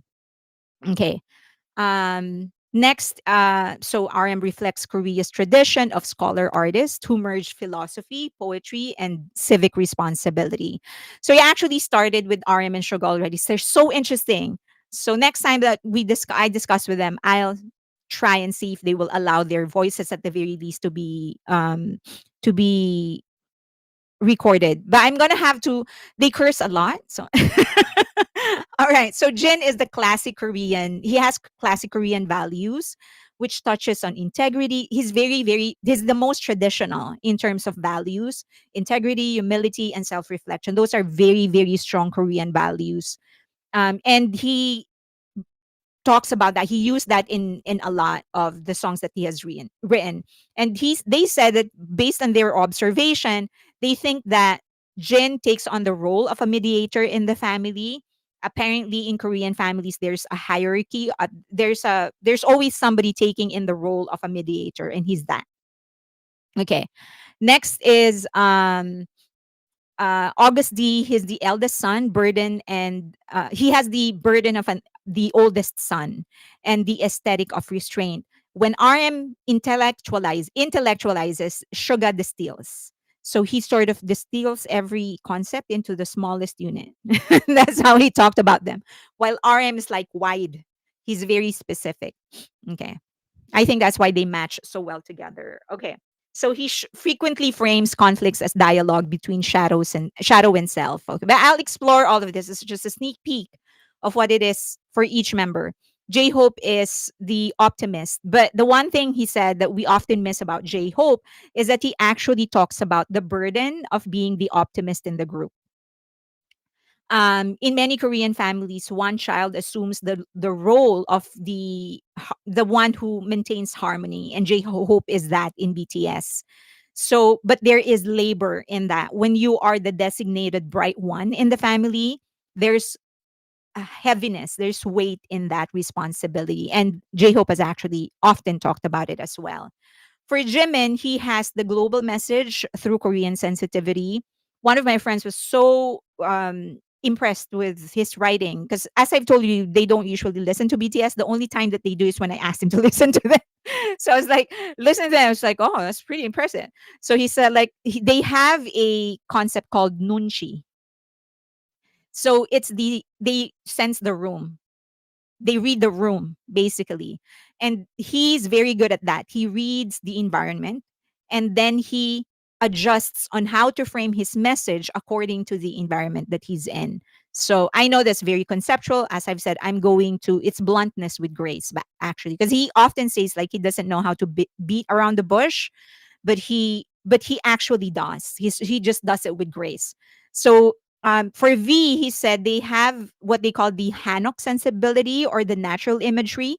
They're very attached to nature. Koreans are very attached to nature, and they're very attached to their physical tradition and their physical aesthetics. And V is the one who upholds it the most in than the rest of the group. So what we think to be jazzy and whatever, they said no, it's just Korean. And he's just upholding it. It's just that it's resonating in the Korean, in the global market. So his solo songs are very much into minimalism. If you listen to the tracks that he has written himself, and even the tracks in his solo album, it's very minimalist. So it's a Korean tradition. And then Korean is Jungkook is your quintessential Korean Gen Z. So very much into ambition, self-discipline, but also straightforward emotional impulse. So he said that if you actually listen to his track, that is exactly how you would paint a Korean Gen Z. He's very modern, open, striving. He doesn't have a lot of angst. He's more concerned about what he can really do than what he can claim to have achieved. Okay. So I hope you enjoyed that because I enjoyed my conversation with my friends so much. So initially, it was just that the conversation started simply because I was asking them about the romance word because there were like three, not three, maybe more, seven people who messaged me in total on Patreon and also DM'd me on X. They were asking like, why are they shipping this too? Like, is this are like big corporations? Why are they using the word romance? I was like, I don't think that's what it meant. And so when we had dinner, I was like, I have a question. And that spiraled into this discussion about how they write, what is really about the Korean culture that they carry with it. And it's not just the clothes, it's not just the production design, it's really the message and how they frame everything. So that's my next series. Okay. I'm looking forward to those videos. Totally enjoyed it. I enjoyed my conversations with them as well. So happy that you enjoyed it. Initially, I felt like this is going to be boring, but but I've always said that I want to highlight their is not just their aesthetic, but also the substance of their work. So it's part of it. Okay, so are you sure? This we're going to do news and updates now. So we're going to end. I have 25 minutes. We're going to end with the emotional support picks so that you guys will end this. Will go out of this live stream happy and lighthearted. Okay. So are you sure the trailer went out? I enjoyed it so much. So the next thing that we're going to be waiting for would be the main trailer, which is on the 24th. Now that's their schedule. The one that they released is the teaser trailer, then the main trailer on the 24th, and then we're going to have the first episode on the 1st. Sales notice for the photos and the different merch will be on December. Okay. So I am convinced that they don't want us to be able to save money. Just okay. So much more chaos. I can't wait. Okay, what was that? Not boring at all. Yep, love how you break everything down so we can understand. You can stay longer for. I know, but a lot of people are saying a lot of people have sent me a message asking for me to not go on overtime too much because many of them, especially those on the East Coast, they're sleeping already. So they're like, it's our bedtime. Um, you know. So okay. So much more chaos. I can't wait. Okay, BTS members once this army broke. I know, because I'm like, how can I hide? Because when J Hope announced that the human made collaboration, I'm like, why will I not buy? Of course, I'm going to buy something. So he just announced his collaboration on his Instagram. So please check that out. Follow Human Made as well. I haven't followed them on IG, but please follow them. But they already announced his collaboration. He announced a collaboration with them, and they did as well. So this was posted on the Human Made account. So this was posted on J Hope's account here. This was posted on J Hope's account, and this was posted on the Human Made account. Okay, so we are going to be just very broke. So my plan is if they actually do a show in Switzerland, I want to recreate their tour.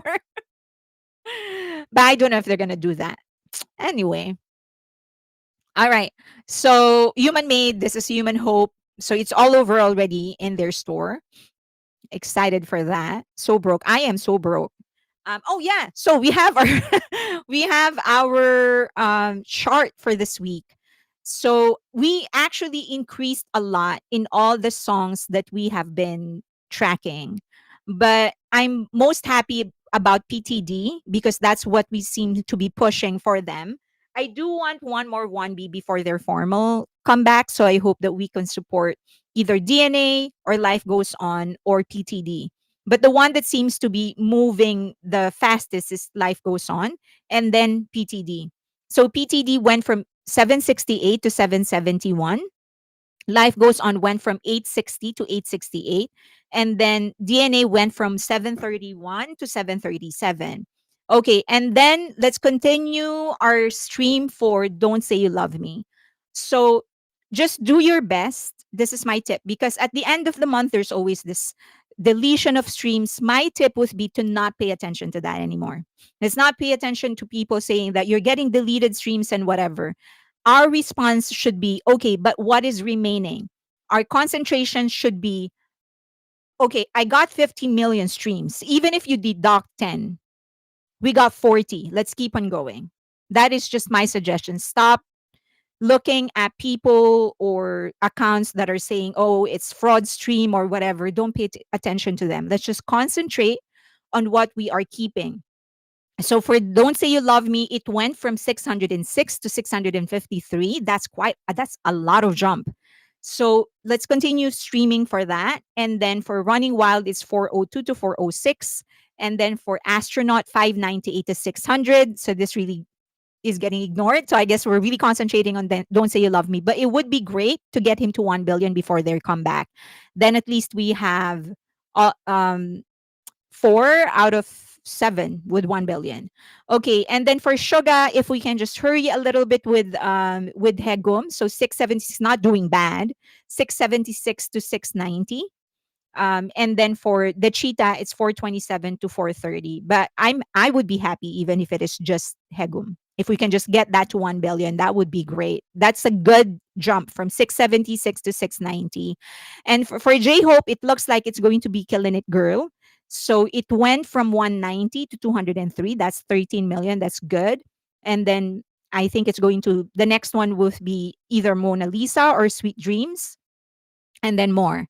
For RM, we still are struggling with Wildflower, although we did better than last month tracking. So from 343 to 349, at least that's 6 million. The last time we did half a month checking, it was like 3 million. So this time we doubled it. That's great. And then for Jimin, it's Be Mine that's still being pushed. It would be 322 to 331. Okay.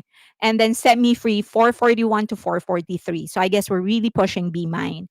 And then Jimin, so Jimin stands were asking me, can you please stop saying that you don't like Be Mine? I'm like, I'm not saying that I don't like Be Mine. I just wanted Set Me Free to get 1 billion first, ideally. But if it's not, that's fine. Okay. So Friends of V went from 561 to 566. Sorry, 556. And then Winter Ahead is what we're pushing, and it's from 503 to 526. So also not bad. That's 13 million jump. And then Slow Dancing, 538 to 542. And then for Jungkook, we have Dreamers, 501 to 503 million. 397 for Still With You to 386. I might have made a mistake. I don't think that it went back. I'll double check that.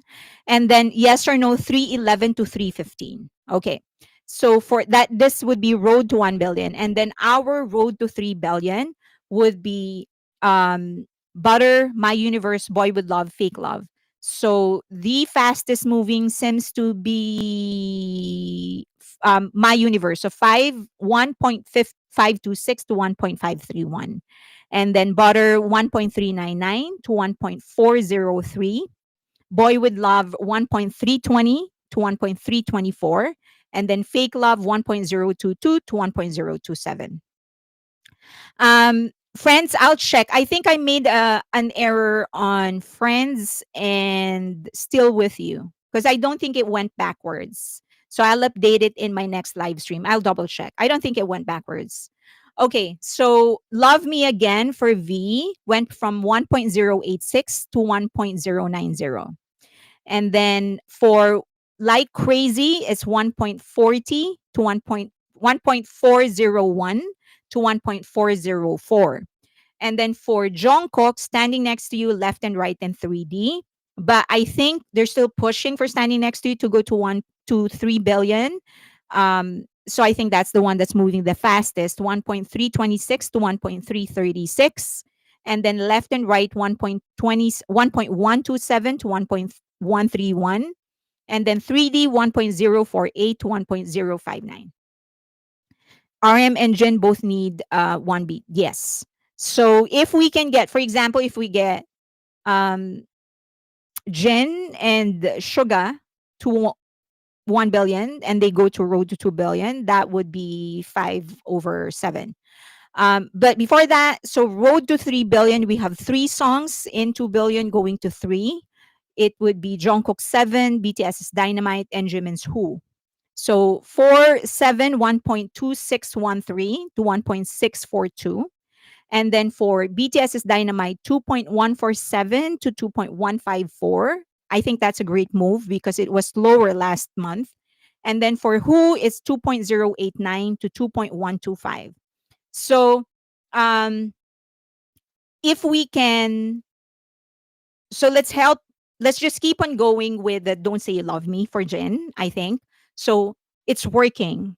So if you want to reinforce it, great. Or if you want to just keep it that way, that's great as well. And then for Suga, let's stream Hegum so that we can also get that to 1 billion, hopefully before they come back in March. I don't know if that's possible, but let's aim for that. It's just that the biggest problem would be, I think J Hope is also moving fast enough as well for Killin' It Girl. 1.90 to 1 to 203. Sorry, not 1.90. 190 to 203 is not bad. It's not as fast as we can hope, but it's not bad. But it's really RM, but still better. As I've said, he's doing better this month than he did last month. So maybe because armies are kind of like going back now, starting to go back, those that went on hiatus with BTS. So we're getting much more streams as well. So I will set up a playlist. If you also have playlists, um, if you have updated your playlists, put the link in Patreon so that I can put it in our list of streams so that we can shuffle through different playlists. It's always better if you can shuffle through like 10 different playlists. That would save you from being marked a bot. Okay. Will you go to Bank PD subject today? No. Okay. I am being called. Someone was just announced guilty. Huh? Okay. Thank you. Okay. Good night. All right. Next, especially if you make X2 speed. Any news on Bank PD and his CEO meeting or anything? No, I don't have anything on that, but Nicole is back. Big Hit. Either Big Hit or Hybe. If you would remember Nicole, so she was the translator before, I think some sort of an assistant as well in the marketing department of Hybe. She is the under BTS chat, yes, Seda. So she's back in Hybe, apparently, most likely specifically under Big Hit.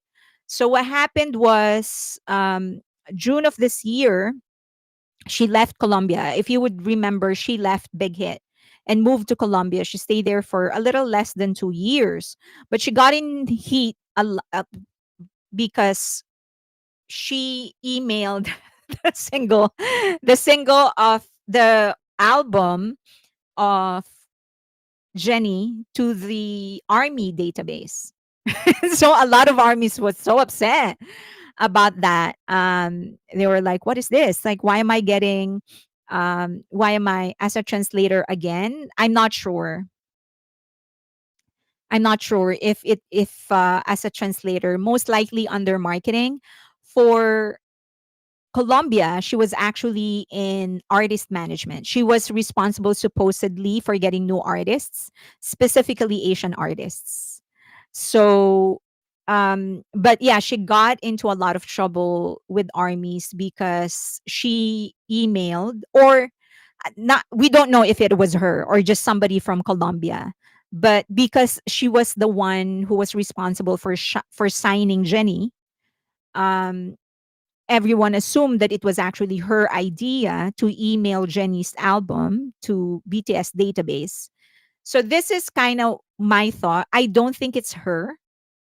If she is half as good as a marketer, as an average marketer, right? Just half as good as an average marketer, not even as good as an average marketer. I think she would know that emailing the database, army database about another artist is just going to not be well received, then I don't think she will do it. I mean, if I ever work for another, like say Warner, and they tell me like, you think it's a good idea to actually market this to BTS. I'm like, nah, that's the worst idea. So I don't think it's her. I don't think it's her. So I think it was kind of unfair that people were, but then don't have any, like, I don't have any proof that it wasn't her either. The same way they don't have any proof that it was her. It's just that they thought because she was the one who recruited Jenny that it was her idea. So I don't know. I just want to give her the benefit of the doubt, but she's back. Um, so, and it's not our, I know that because of that. And she was also, oh yeah. So the other thing that upset many armies is that she said something like, and this was a quote. She said something like she wants to turn Jenny as the representative of Korean culture in the West. And it's like, what? So a lot of fans didn't take that. A lot of BTS fans didn't take that well. Um, but okay. you know all right, so Spotify, so these are some of the movements in the industry. I like giving you just quick updates on what's happening. So Spotify is actually going to allow independent artists to upload their work on Spotify as well, and this will include videos. So this is going to give smaller artists an opportunity to earn more and to actually have without a label, um, and still be able to distribute in Spotify. And also OpenAI, ChatGPT, they opened a TikTok style app, but only for AI generated content. So if you go into that app, it's all AI generated. So that's kind of how they're introducing AI creations. So it's like TikTok, but all AI generated. You can't upload anything that is real. It has to be AI generated. And then same thing with YouTube. They're actually testing an AI music host feature that challenges the AI DJ of Spotify. Okay, so they're competing in that department as well. Um, as a creator, they're also rolling out some features for us in relation to AI. I'll let you know once all of those features are finalized and in place. And then the other thing is that they are launching some features on YouTube that will allow creators to have like super fans platform. It's not really a platform, but a section. If you're a super fan of a creator, so this is more for like fashion influencers and musicians. But if you're a super fan of them, there's like a dedicated section for you. Who wants AI ick? Why? Because they don't have a choice. It's just people, Gen Z and Gen Alpha are getting more and more comfortable with it. It's where the market is headed. And I always say it's kind of like similar to social media. When it first started, people were like, yeah, social media, ew. And then just people started using it. I think that's what's going to happen to AI. People are just it's going to be it's already a part of your everyday life. You just don't know it, but like in this manner where it's actually in the front end rather than the back end. Okay, don't they already have a super fan section for YouTubers? This is specifically for, it's going to be like a section just for super fans. That's what they said. And more geared towards musician and fashion influencers and stuff like that. Um, so they actually gave us an AI tool that can turn speech into songs. So, but specifically, they say this is kind of weird, but I guess people are doing this a lot. Like, sometimes there are memes that were taken from like a clip of a speech. You can turn those into songs. AI is going to do that for you. Okay, and then Republic Records makes gaming push in strategic partnership with Nothing Projects Interactive. Again, I keep on saying this. Hybe went Hybe was there first. Hybe said that people are going to I have super fans. I'm not a musician though. Should I start singing? So they are, I keep on saying this, but Hybe is so ahead of their game. Like Hybe already was into NFTs, metaverse, AI, um, all of these things. They were there, gaming, especially. They're there. They already have investments in these categories. And the Western industries are just getting into it when Hype is already in there. They're building. We already have a game for BTS, right? In the SOM. So And the West is so late. They're just starting to get into it. They're starting to realize that gaming is going to make up a huge chunk of their earnings for the music industry. So now industries like different record labels in the US are starting to get into AI as well. Emotional support pics. Okay.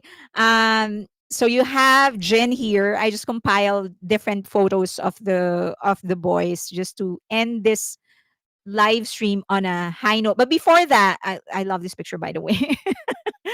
AI cannot make art. That even the Gen Z agrees with this and Gen Alpha agrees with it, that they will not necessarily consider anything that AI created to be art.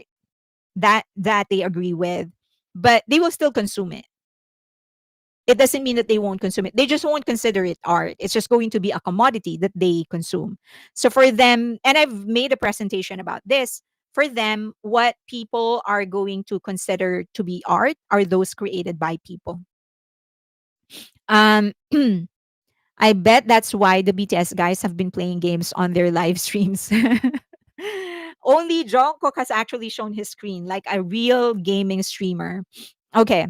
Jin's new iJin ad came out today. I saw it, but I wasn't able to put it in. But I love this picture of him. Finally, our emotional support pics. Did you see the ice cream Jin was eating? What, this one? This one? On the bottom? I think he was in Six Flags here. Maybe Six Flags here when he was eating an ice cream. That's a naughty picture. He was making his like dance. He was dancing here. Dancing here. Okay. That's almost naughty. Almost, almost. But I wanted to make you cry. So here is Jin and Jungkook when they were very, very young. Okay. They've always been the 1-2 punch of BTS. Inseparable.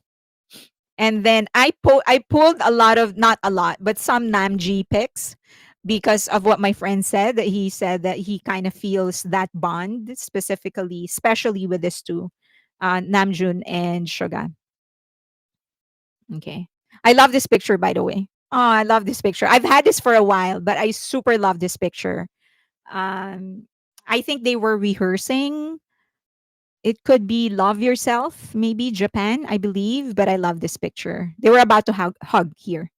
Okay. Fetus Jungkook. Yeah, so they said that I thought that the insight of my friend was so interesting that if the as just based on the things that he have seen, he feels like RM has to initiate affection, physical affection. And Suga kind of knows that. That's why he just waits for RM to initiate and then he receives it well. Something like that. So yeah. And there was this like moment. It was not a moment, but it's a long time where in their first live stream together as seven, Suga was actually sitting in front of RM, like in between his legs, and RM was just holding his shoulders. And here's your J Hope. I need Yoongi. It's November already. He'll get there when it's time. In their comeback live, RM kept touching Suga and hugging. Yeah, yeah. I actually asked him, like, where did you get that idea? That RM has to be like he's the kind of person that has to initiate the skinship. And he said, yeah, just based on the videos that you're ordering us to watch, requiring us to watch. He said he just observed it. And then this is J Hope, of course.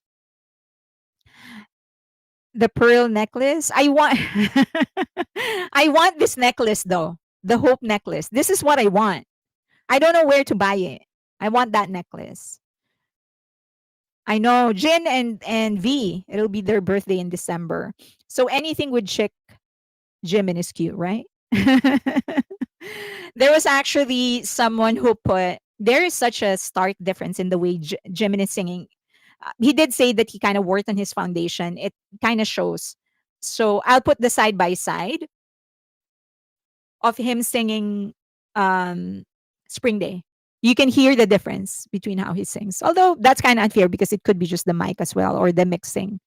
But there seems to be like a stark difference. His voice is kind of like thicker now, small, more full. It used to be like thin. Now it's like thicker. I don't know how else to describe it. Okay. And then this is so it seems that what happened was that so they asked it seems that they picked up Jungkook first and Jungkook went to his house to pick him up.